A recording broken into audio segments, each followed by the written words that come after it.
రేవంత్ సర్కారుపై నిప్పులు చెరిగారు మాజీ మంత్రి హరీష్ రావు. మంత్రి ఉత్తమ్ మాటలు మాట్లాడుతున్నారని మండిపడ్డారు. ఉత్తమ్కు సీఎం రేవంత్ రెడ్డి గాలి సోకినట్లుందని ఎద్దేవా చేశారు.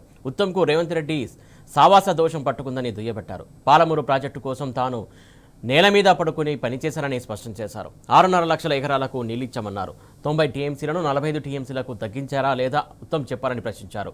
డిపిఆర్ వాపస్ మౌనం ఎందుకని నిలదీశారు. బీఆర్ఎస్ హయాంలో 7 అనుమతులు తెచ్చామని, 2 ఏళ్లలో ఒక్క అనుమతి అయినా తెచ్చారా అని ధ్వజమెత్తారు.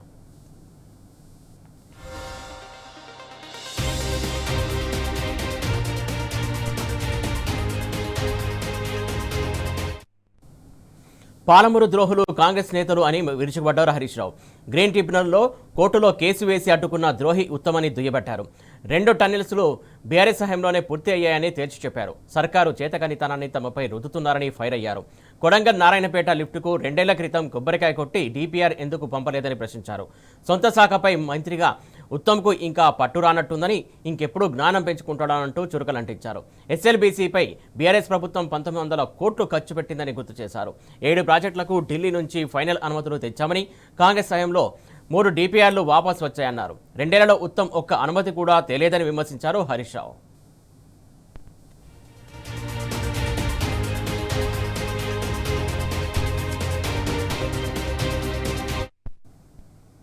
వారం రోజుల పాటు శాసనసభ సమావేశాలు ఉంటాయన్నారు హరీష్ రావు. తాము 15 రోజులు శాసనసభ నడపాలని గట్టిగా అడిగామన్నారు. వారం తర్వాత మళ్లీ శాసనసభపై బీఏసీ పెడతామన్నారు. అప్పుడు మళ్లీ డిసైడ్ చేస్తామన్నారు. పీపీటీకి అవకాశం ఇవ్వాలని తాము స్పీకర్ను అడిగామన్నారు. కాంగ్రెస్ పార్టీ పీపీటీకి ఇస్తే తమకు కూడా పీపీటీకి అవకాశం ఇవ్వాలని కోరామన్నారు. క్వశ్చన్ అవర్ కేవలం 6 రోజులే పెట్టారని, దానిపై గట్టిగా అడిగామన్నారు. శాసనసభ వర్కింగ్ రోజులు పెంచాలని అడిగామన్నారు. నియోజకవర్గాల్లో ప్రోటోకాల్ విషయంలో కూడా అడిగామన్నారు. శాసనసభ ఎజెండా ముందే ఇవ్వాలని కోరామన్నారు. తెలంగాణ రైజింగ్ అన్నారు, కానీ అసెంబ్లీ రైజింగ్ లేదని తేల్చి చెప్పారు.